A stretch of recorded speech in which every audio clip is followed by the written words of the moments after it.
So I'm very excited because Professor Anton, Corey Anton, has just posted a video about a very important book that was recently published called Incomplete Nature: How Mind Emerged from Matter. And it was written by I guess he's usually called a biological anthropologist, Terence Deacon, who he's over at UC Berkeley, right across the bay from me here. And as Corey describes Deacon's book, it's about what we could call hierarchical organization, or what we could call or describe as really this process of layering of levels of physics and chemistry, giving rise to or creating the conditions for the possibility of the emergence of what we call mind and meaning, the symbolic, basically. Deacon's trying to account for, or at least begin to shape, what a theory would need to do, a scientific theory would need to do, if it were to actually explain how mind emerges from matter. And Deacon's, the reason I really like this book is because I really agree with Deacon's way of framing a certain enemy. And that enemy is a kind of representationalist nominalism, to speak philosophically.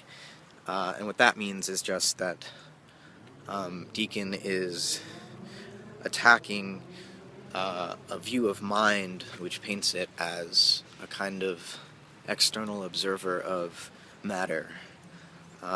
He's critiquing all forms of dualism, even those covert forms that people like Daniel Dennett and Richard Dawkins, the biologist, will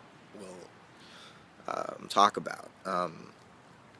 And of course, Dennett is constantly railing against the Cartesian theater and this whole notion of dualism, at least explicitly, but implicitly, I think, and I agree with Deacon here, that Dennett's ultimately got a kind of a homuncular understanding of mind and the way that mind emerges from matter.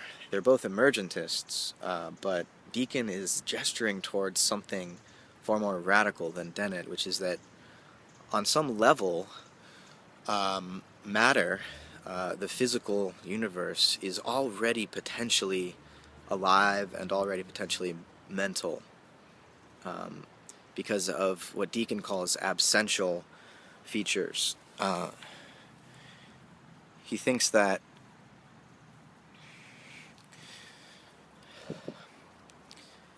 the material world of particles and energies needs to be understood in terms of process, the dynamics of information flow and energy flow.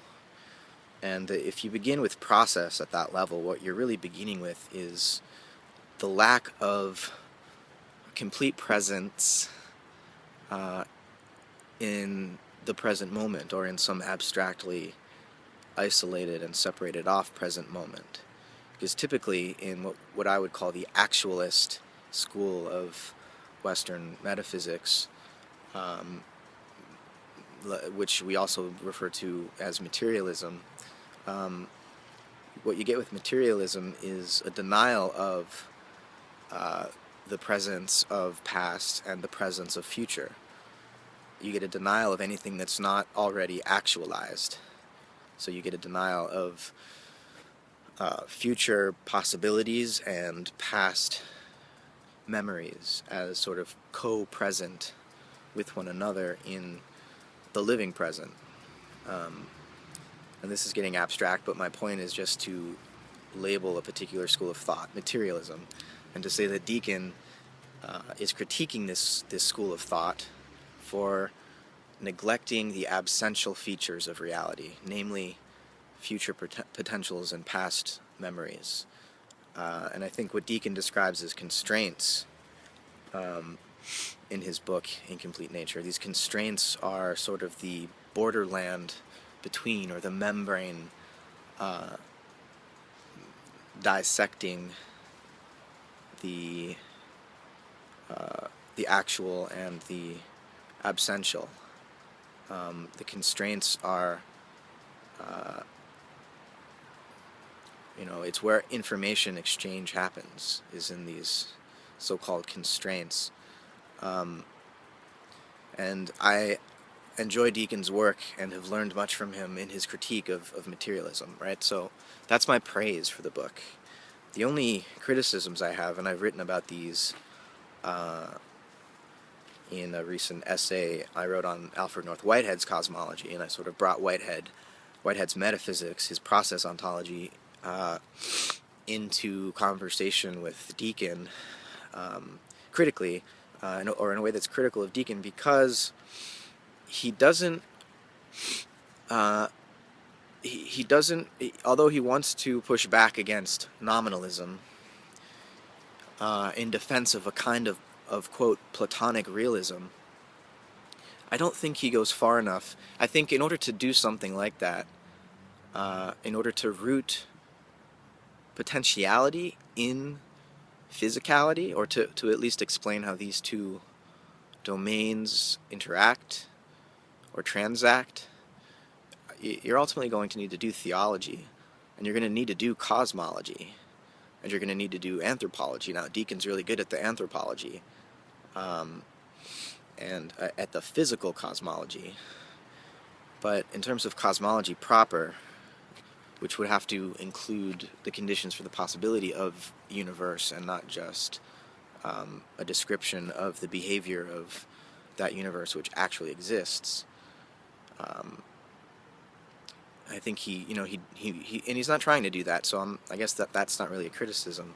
I just think that he remains still residually Cartesian or materialist in his philosophical presuppositions, and many of those philosophical presuppositions aren't even written into this book in complete nature, because it's not a philosophical work. It's a scientific work, which is to say that there's a kind of well, obviously he's a realist, and I approve of that realism, in the Platonic sense of that forms, species, genera, types, ideas are real and not simply derivative, abstracted out of the contingent particular facts of the physical world. He thinks that what would have traditionally been called forms or ideas are always already wrapped up in what we have traditionally called the physical, the behavior of the physical universe. Now, the reason I would prefer Whitehead's account of mind and matter is because he frames it in a cosmological context, where the two are always already in process, in mutually constitutive, in some mutually constitutive process, such that mind shapes what matter is and matter shapes what mind becomes.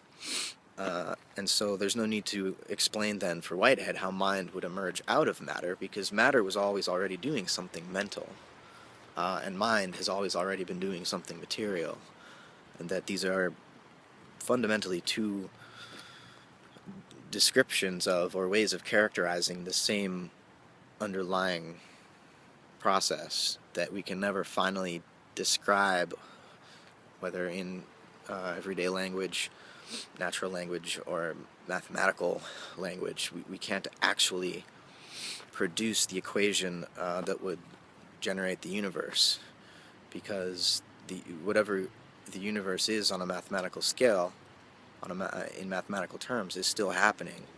And so that equation would be within a larger equation that we couldn't see or experience until the equation itself had been discovered, the equation in question. But there's always going to be a larger context which we hadn't seen